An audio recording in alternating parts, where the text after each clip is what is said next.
Right guys, it's Blackman the Traveller. I hope everyone's okay. And today I've got a very, very special guest. I'm going to let him introduce himself.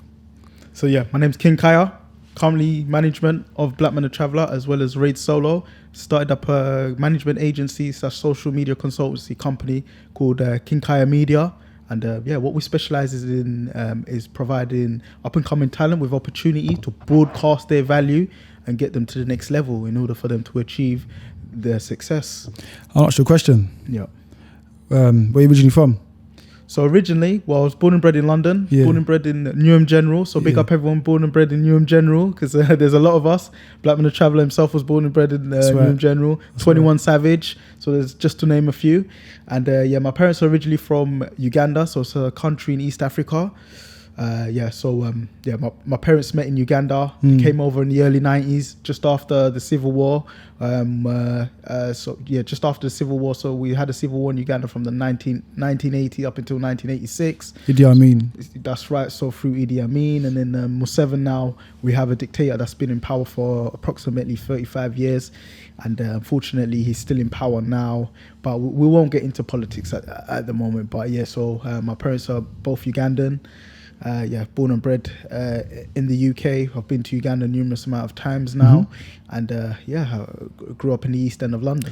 Growing up in Newham, how would you describe it as a child? Like, what would you say was the best and worst part of your childhood memories? I'd say Newham is a place whereby it's very diverse. A lot of young people are in Newham. It's very culturally enriched. You learn a lot from people around you. But it has its negative sides in regards to you see things you shouldn't see as a young adult. Your innocence is taken away from you. I'll give you an example. In year 7, I literally just started Forest Gate Community School. So I went to Forest Gate Community School back in the early 2000s. I'm in the back of the maths class, and someone's trying to sell me weed. I'm like, weed? I don't even know what weed was then. He's telling me, yeah, listen, for 10 quid you could get 2 grams of weed. I was like, wow. I looked at that, I said, no. But by then I was very innocent. My mum and dad didn't smoke and never told me to smoke. They're both practicing Muslims, so they were just like smoking, drinking or anything like that. When you saw that, at such a young age, someone selling, well, people classify it as a drug, I classify it as a herb, and you're not exposed to that type of stuff, what was your mind state at that type of age? Like, what was you thinking? I was very innocent. I was a child. Yeah. I just saw that and I just laughed it off. I said, I don't even know what that is. I thought it was grass. He's telling me weed. I'm like, what's weed? Yeah. You know what I mean? So, but obviously with time and whatnot, life experiences, you start learning things. But in school, in year 7, I was very a naive child. All I loved to do is play football and run around, and you know. How would you describe yourself as a child? Would you say that you was always bubbly? Was you insecure? Was you like the funny person as a child? Like, how would you describe yourself? I was bubbly, and I'd say I was very bubbly, and I was very hot-headed. I used to like getting up to mischief. I was such a mischievous child. I used to love getting up to mischief, doing silly things, and I'll be the one at the back of the classroom shouting things. I'll be the one late in the class. You remember Black Man? Yeah. I'll be the one getting excluded for calling the teacher about this, that, and the other. So as a child, I was very, very, very, how can I say, very childish. But that's a way of like, it's part of growth, you know? So in terms of like, when you're young, you're naive, you're vulnerable, and you're going to be exposed to certain stuff that you're not used to. That's right. So you mentioned some key things. You say that you grew up in Newham, one of the most diverse cities, one of the most diverse boroughs in the UK, probably in Europe. Let's be honest with you. Yeah. So for you to grow up in one of these diverse boroughs, would you say that it's opened your third eye in terms of understanding different cultures, different beliefs? Definitely. I'd say reason being is where I grew up. So I originally grew up in a council estate, so I grew up in a council home. So my neighbour was from Bangladesh, my other neighbour was from Greece, and then the neighbour after that was from Eritrea. Then we'd have the English lady, so the British lady.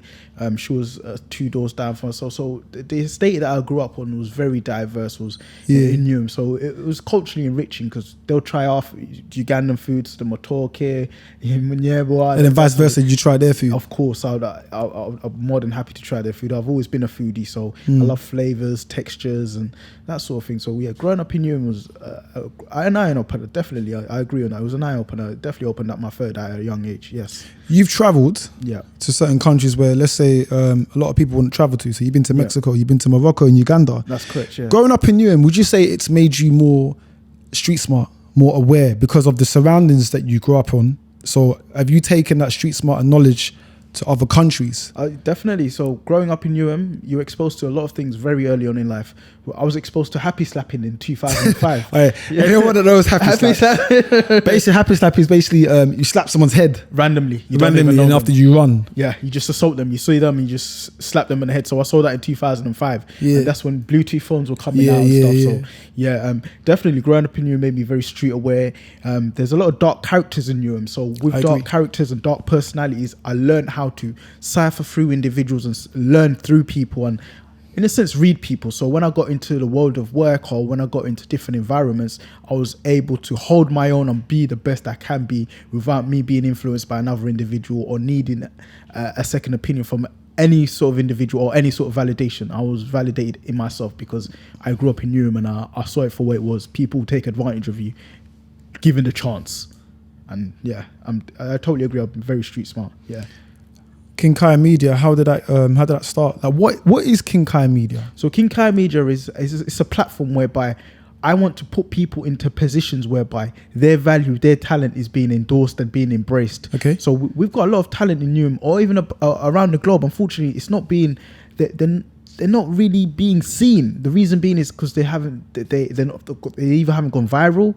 People aren't really into that sort of genre, or lack of opportunity, maybe. Totally that, and lack of guidance. I'll give you an example. I heard from the grapevine that people were signing deals within the music industry, signing deals for 30, 40K. And then they're now charting and they're looking at millions of pounds. But unfortunately, because they've signed a deal, we're worth 40, 50K, which is chicken change in the grand scheme of things. They're being taken advantage of and they're not realizing their value or earning their financial rewards for their fruits of labor. So yeah, I thought to myself, KINGKAYAMEDIA, I want to provide people with honest representation and get them into boardrooms, execs, and get them the right deal so they can then prosper themselves as well as their family and the people around them and elevate to the next level. Would you say people that, for example, there's like the UK doing quite a lot of big things, Tion Wayne, Central C, there's a lot of musicians that are finally getting the recognition. Shout out Central C. Yeah, Central C. Because I saw him.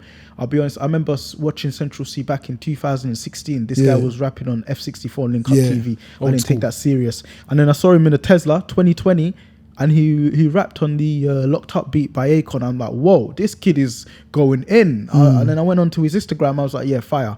Yeah, I was like, from there on, I was like, yeah, I like this kid. You know what I'm saying? He's being who he is. He's honest. You know what I'm saying? He's from West London. These guys from West London, they're very flamboyant, very stylish. You know what I'm saying? There's different type of lifestyle compared to people West in East London got too much wealth going on out there, man. Too much money in West. Compared to East, there's too much money in West. So, big up Central C. Your platform, KINGKAYAMEDIA, now, you want to, your aim is to provide a service that other platforms don't do. That's right. Your aim is to bring in these musicians that have, first of all, they have talent.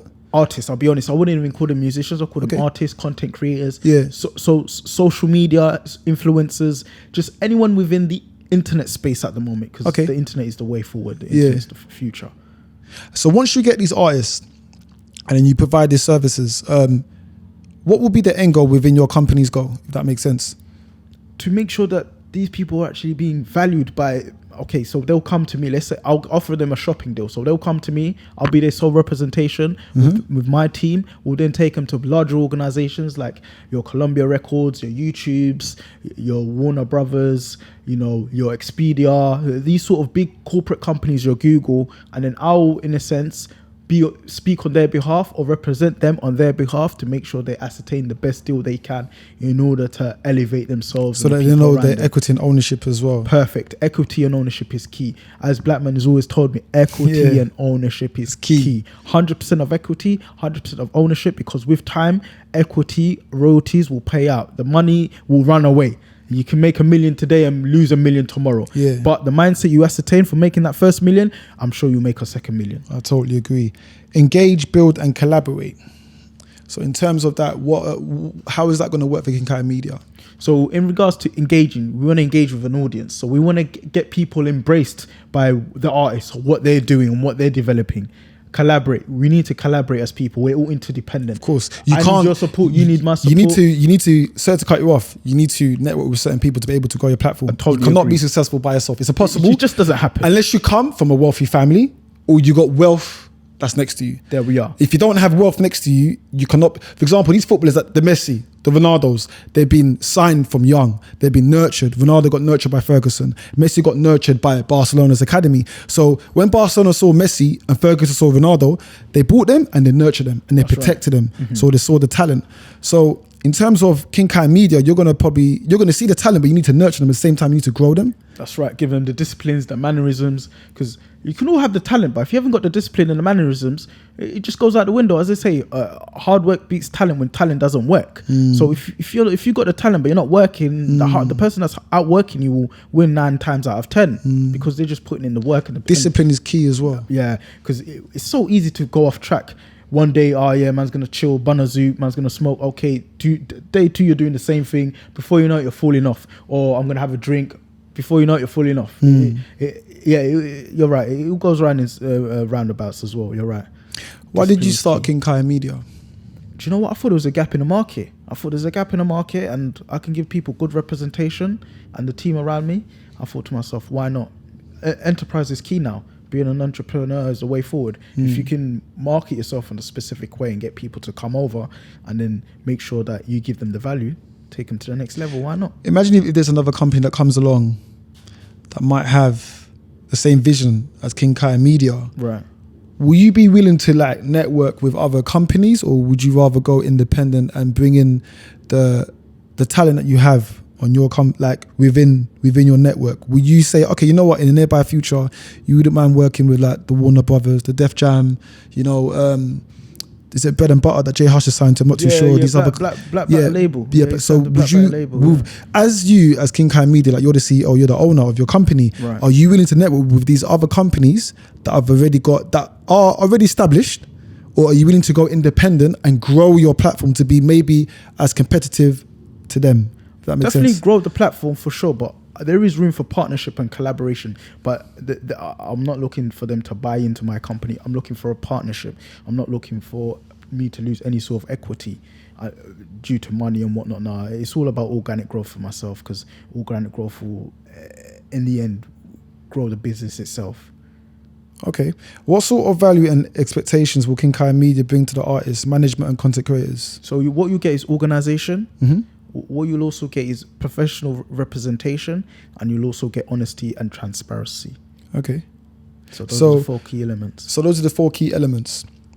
And do you think certain musicians are being exploited in the music industry? Totally. Because at the end of the day, you've got a big corporate machine churning out artist after artist. They might make one tune, make another tune, and then they're thrown to the side. I'll give you an example. So Nipsey Hussle, I'm a key Nipsey Hussle fan. Nipsey. Rest in peace. I've been listening to Nipsey since 08, 09, Bullets Ain't Got No Name, Volume 1, 2, and 3. If you know, get to know. There we are, man. He was a revolutionary, album. man. He got taken so young. So unfortunately, he signed a deal back in 2007. Yeah. He thought, right, he's going to sign a deal with Epic Records. It didn't work out with Epic Records. Reason being, he signed too early. He only saw the money, and later on he realized that the money wasn't cutting it because the vision was bigger than the money. See the vision. The money isn't key. The vision is key. That's right. The vision is key, because at the end of the day, you can have all the money in the world with no vision. Before you know it, the money's gone. But if you've got a vision and you've got a plan, and you say, right, I'm just going to keep persisting with that vision, you go forward. And an example of Nipsey Hussle, when he signed with Epic Records, it didn't work out, but he still had the vision, all money in. He then produced his own label, and then he came out with his own TMC clothing line, Krayshaw, and then he had his store. So yeah, his business acronym to the T was perfect. And that is a true way to say, you know what, if he can do it, why can you do it? There we go. Because you both have similarities in terms of growing up. You know what I mean? You both of you never came up from a silver spoon family. Definitely. You know? So I totally understand that. Do you think you were easily influenced while you was growing up as a child? I sure was. I'd say my adolescence was very tragic. So growing up from about 11 to about 19 were very tragic. Why would you say that? I'd say because it was more of the peer pressure. So I was more of a leader, but it was one of them ones. I was also a bad influence. But then I'll take myself away from certain situations. So my parents had a very, very firm. When it comes to myself, my parents were very firm. As you know, my mum and dad. They were very, especially my old man, was very firm on me. Yeah. So at one point, he saw me straying away. He enrolled me into a private tuition center because he believed. Pick up your dad. Yeah, shout out my old man, bro. He's still grinding now, but I need to get him retired, man. I don't know why he's still here. He needs to go back to UG.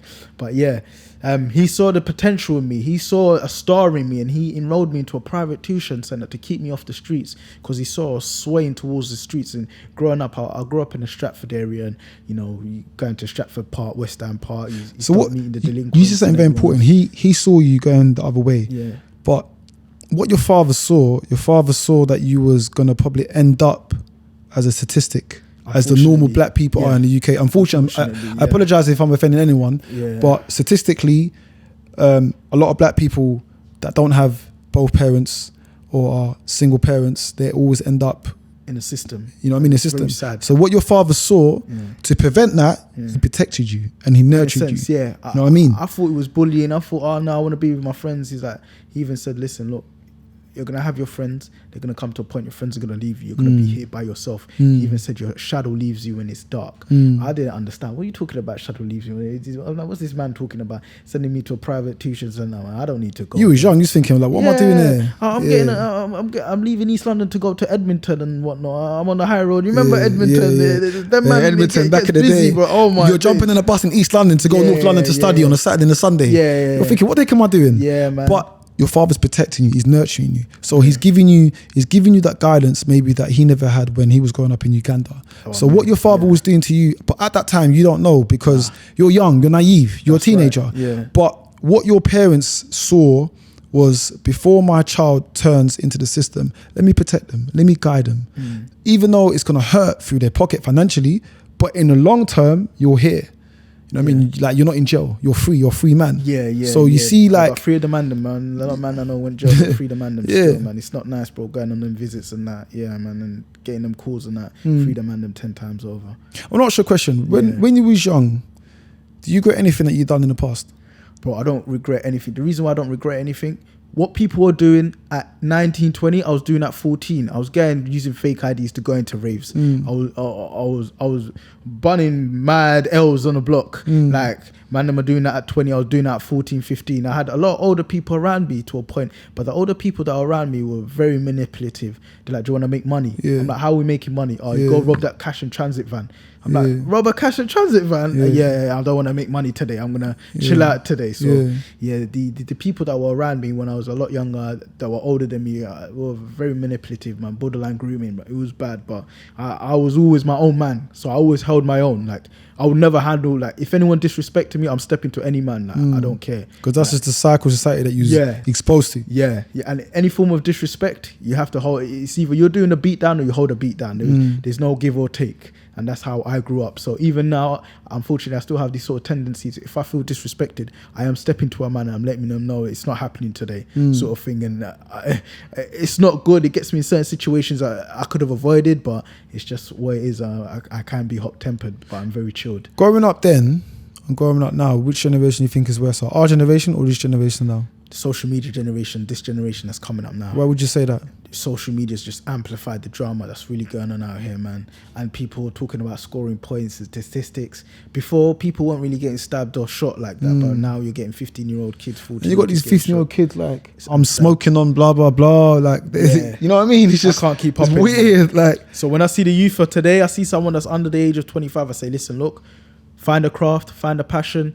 If you want to be an electrician, go chase that. If you want to be a gas engineer, go chase that. If you want to go do uni, go chase that. If you want to be a music man, go chase that. But the road thing, there's no pension plan on that, man. Don't jump on roads, man. Just avoid the curb, man.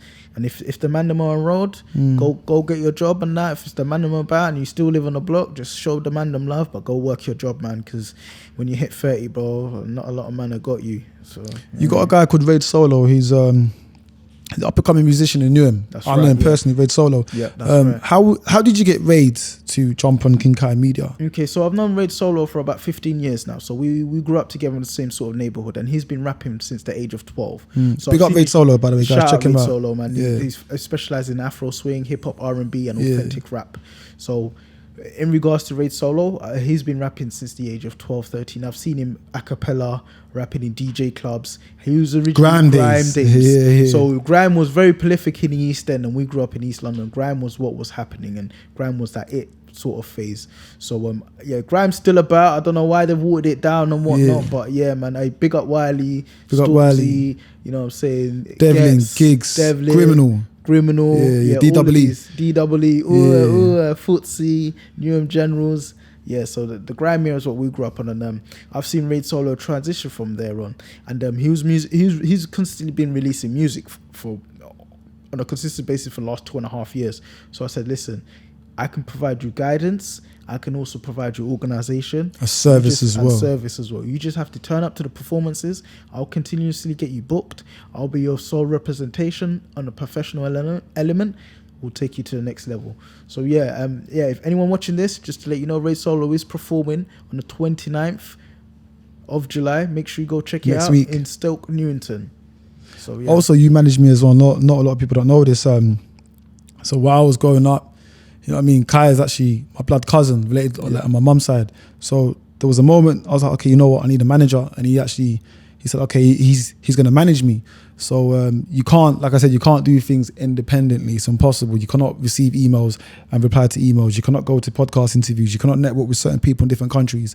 So you, as my cousin, I appreciate it for the work that you've done. No, you know what I mean? Like the amount of people that you've contacted, you know, the news agencies, the amount of people that ignored us. Yeah. All you people that ignored us in 2020, you want to reach out now. It's not personal, strictly business, but that's bad behavior.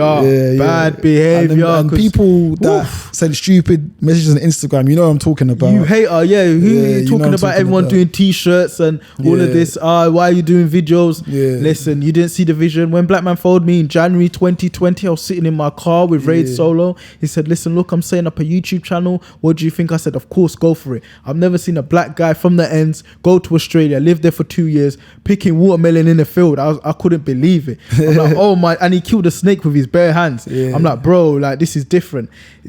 Black Man influenced me in a very positive way. Reason being, I love to travel prior, but I wasn't really keen on traveling per se, but I'd love traveling. Why would you say that?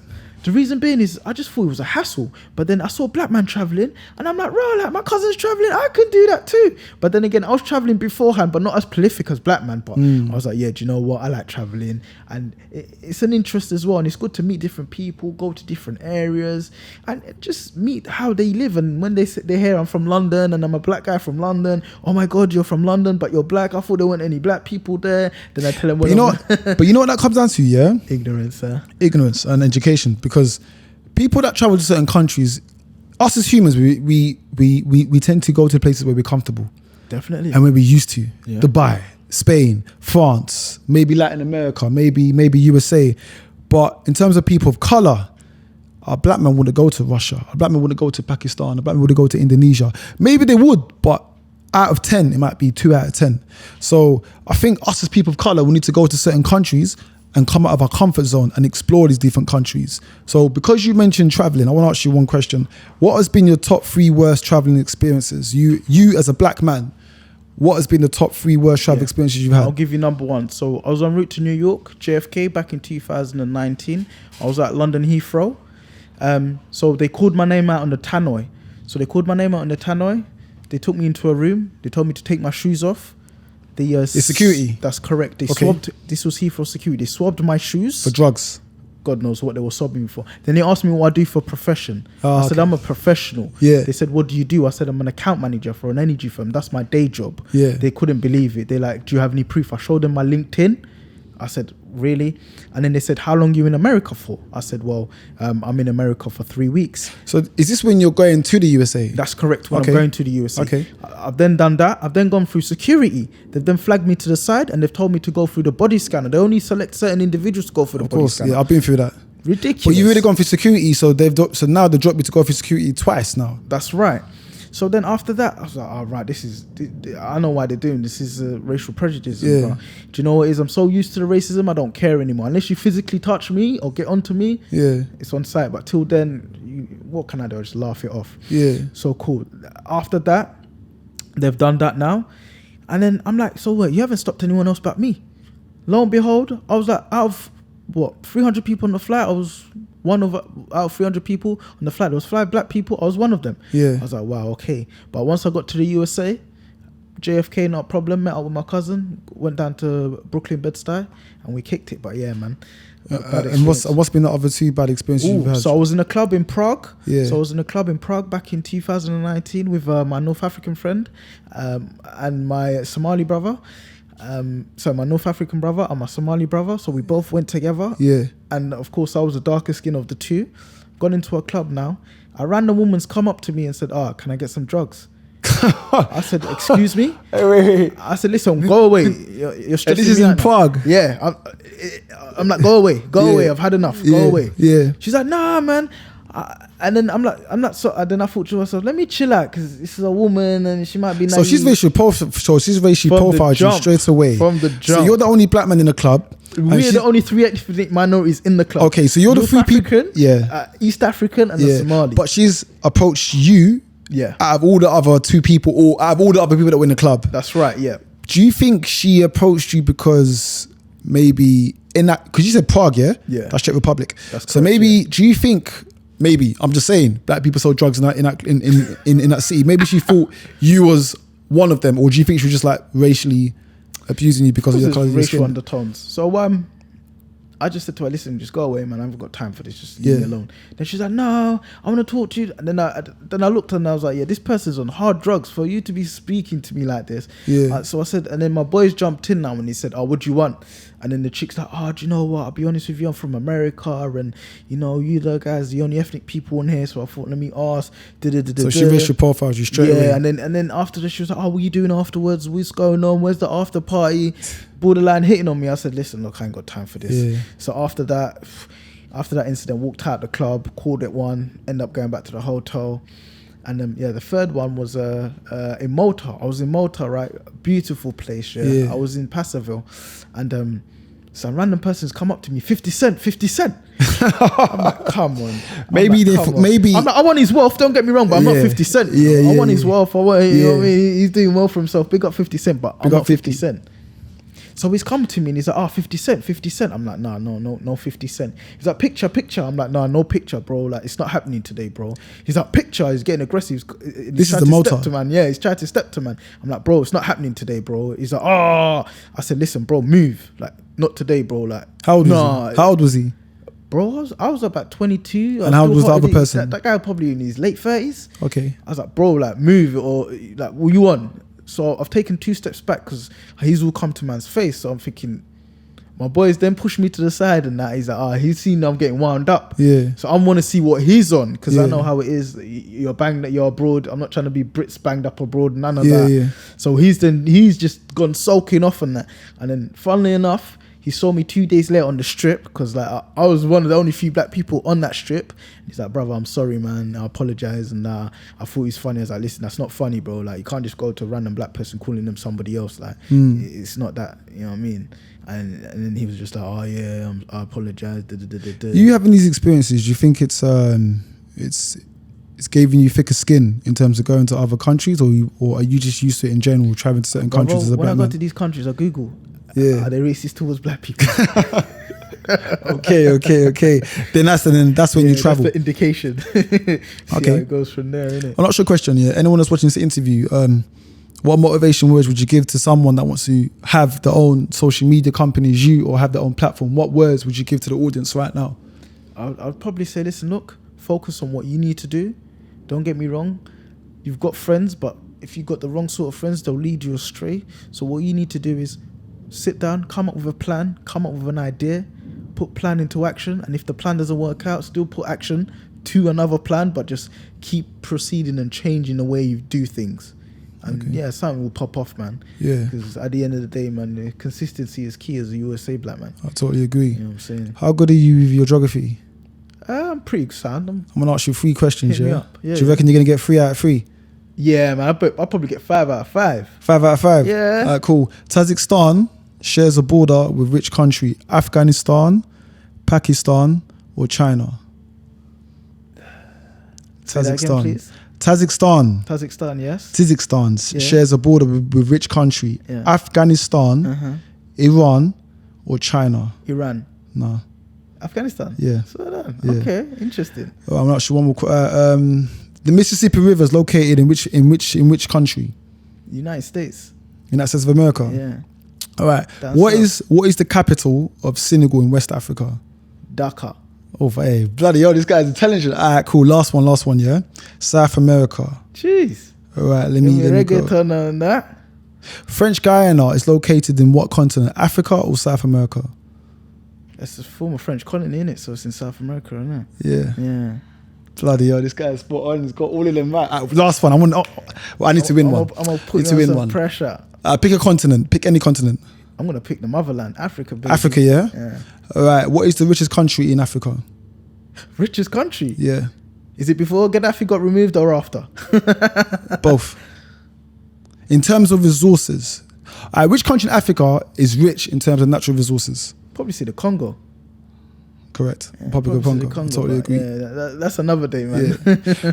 Where can they find you on social media? Speak on the camera. Feel free to follow me. I'm on all social platforms. That's Facebook, Instagram, Twitter, Snapchat. What else is there now? TikTok. KINGKAYAMEDIA. That's KINGKAYAMEDIA. Yeah. And it will all be in the bio as well. Black man will put that in the bio. So make sure you check it out. Got a lot of content coming out. I'm going to have behind the scenes with Black Man the Traveller. I'm going to have the behind the scenes with Raid Solo. Got a lot of artists coming through. We've got a lot of work coming through. So watch this space. KINGKAYAMEDIA is about to take over. So yeah. Make sure you guys check out his social media platforms. I will be putting all of his social media in the description. I hope you guys have enjoyed this video. Black Man the Traveller, KINGKAYAMEDIA. Bow.